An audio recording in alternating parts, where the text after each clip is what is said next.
আগে বলো শোল মাছ কাদের কাদের প্রিয়? যাদের যাদের প্রিয় তারা অবশ্যই একটি কমেন্ট করো। আর আমি আজকে শোল মাছের দুর্দান্ত রেসিপি নিয়ে চলে এসেছি তোমাদের কাছে। শোল মাছের তেল ঝাল রেসিপি কারা কারা খেয়েছো, কিভাবে বানিয়েছো, বাট আমি কিভাবে বানাচ্ছি সেটা আজকে তোমাদের সঙ্গে শেয়ার করব।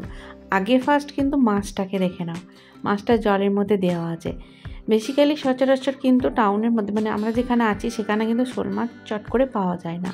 তো সেদিন খুব ভাগ্যবশত কিন্তু শোল মাছ এসেছিলো আর পড়ে গেছে আমার চোখেই। তো আমি কিন্তু একটু দেরি না করে সঙ্গে সঙ্গে শোল মাছটাকে নিয়ে নিয়েছি। প্রায় শোল মাছটাকে দেখে কিন্তু লোভ হচ্ছে, দেখো কত সুন্দর দেখতে। আর একেবারে মানে জ্যান্ত ধরে এনেছে, তো লাফাচ্ছিল। আমি তো মানে প্রথম ধরতে গিয়েই ভয় পাচ্ছিলাম, হাত থেকে পিছলে পিছলে ছেড়ে যাচ্ছিলো, আবার ধরছিলাম আবার ছেড়ে যাচ্ছিলো। তো অনেক কষ্ট করে মাছটাকে কিন্তু ভালো করে কেটে ধুয়ে পরিষ্কার করে নিয়েছি, এই যে তোমরা দেখতে পাচ্ছ। তো এখানে দেখো সামান্য পরিমাণে নুন, হলুদ গুঁড়ো, লঙ্কা গুঁড়ো দিয়ে ভালো করে ম্যারিনেশন করে কিছুক্ষণ এটা রেখে দেবো। তারপরে দেখো এখানে শুকনো কড়াই নিয়েছি, এখানে তেল দিয়ে দিলাম। তেল গরম হতে মাছগুলো এখানে ফ্রাই করে নেব। আর এই শোল মাছের মানে ঝোলটা হচ্ছে দারুণ লাগে খেতে, টেস্টটা অন্যান্য মাছের তুলনায় কিন্তু মানে এর টেস্টটা ভালো। তো সব রকমের মাছের ঝোল খেয়েছি, শোল মাছও খেয়েছি, বাট এটা একটু তেল ঝাল করে খাবো, দেখবো কেমন লাগে খেতে। আশা করি ভালোই লাগবে। তো দেখো একেবারে লাল লাল করে মাছগুলো ফ্রাই করে নিয়েছি। তোমরা শোল মাছ কীরকম প্রসেসে রান্না করো অবশ্যই কিন্তু কমেন্ট করতে ভুলবে না। এবারে কি করলাম দেখো, ওই তেলের মধ্যেই গোটা জিরে, তেজপাতা ফোড়নে দিয়ে দিলাম, দিয়ে কিছুটা কুচনো পেঁয়াজ দিয়ে ভালো মতো করে নাড়াচাড়া করে নিতে হবে, ঠিক এরকম প্রসেসে। পেঁয়াজের কালার যখন একটু চেঞ্জ হয়ে আসবে তখন এর মধ্যে দিয়ে দেবো চেরা কাঁচা লঙ্কা ও টমেটো কুচি। টমেটোটা তোমরা বেটেও দিতে পারো, বাট আমি এখানে কুচনোই দিয়েছি। তো বেশ কিছুটা নাড়াচাড়া করে যখন নরম হয়ে যাবে না, তখন এই মুহূর্তে এখানে সর্ষে পোস্ত বাটা এখানে দিয়ে দেবো।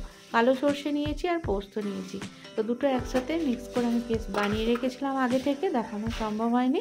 তো তারপরেই দেখো দিয়ে দিলাম, দিয়ে ভালো করে নাড়াচাড়া করে এখানে আরও কিছু অ্যাড করলাম। দেখো নুন, হলুদ গুঁড়ো আর লঙ্কা গুঁড়ো আর মানে ধনে গুঁড়ো, সামান্য পরিমাণে জিরে গুঁড়ো, সবগুলো একটু একটু করে দিয়ে আবারও বেশ কিছুক্ষণ ধরে নাড়াচাড়া করতে হবে।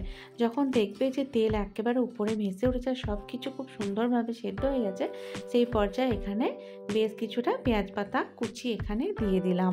এটা তোমরা হাতের কাছে থাকলে দেবে, নাহলে না দেওয়ার দরকার নেই। তো এবারে ভাজা মাছগুলো এর মধ্যে দিয়ে দেবো।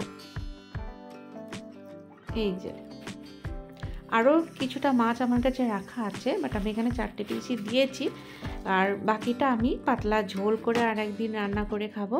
আর এটা আমি তেল ঝাল করার জন্য করেছি, 4টে পিসে আমি নিয়েছি। তো দেখো একেবারে পোস্তর সঙ্গে পুরো গ্রেভিটা ভাজা মাছগুলো দিয়ে মাখা মাখা করে নিলাম।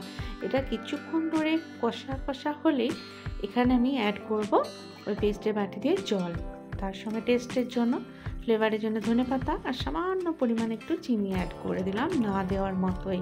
তো আবারও ভালো করে নাড়াচাড়া করে এটাকে ফুটতে দেবো বেশ কিছুক্ষণ ধরে। তো দেখো ঝোল একটু ঘন হয়ে গেলে এই রেসিপিটা আমার তৈরি হয়ে যাবে। আর এই শোল মাছের মানে তেল ঝালের রেসিপি আমি তো খেয়েছি, বাড়ির সবাই মানে আমরা চারজন সবাই খেয়ে নিয়েছি, তো দারুণ লেগেছিলো। তো আমরা ভেবেছি পরে যে বাকি মাছগুলো আছে সেগুলো তেল ঝাল রান্না করেই খাবো। তো দেখো প্লেটের মধ্যে আমি নিয়ে নিলাম ইয়াহু শোল মাছের তেল ঝালের রেসিপি। দেখো কি অসাধারণ লুক দিয়েছে, দেখো কালারও সেই হয়েছে আর খেতেও দুর্দান্ত হয়েছে। তা আজ আসি বন্ধু।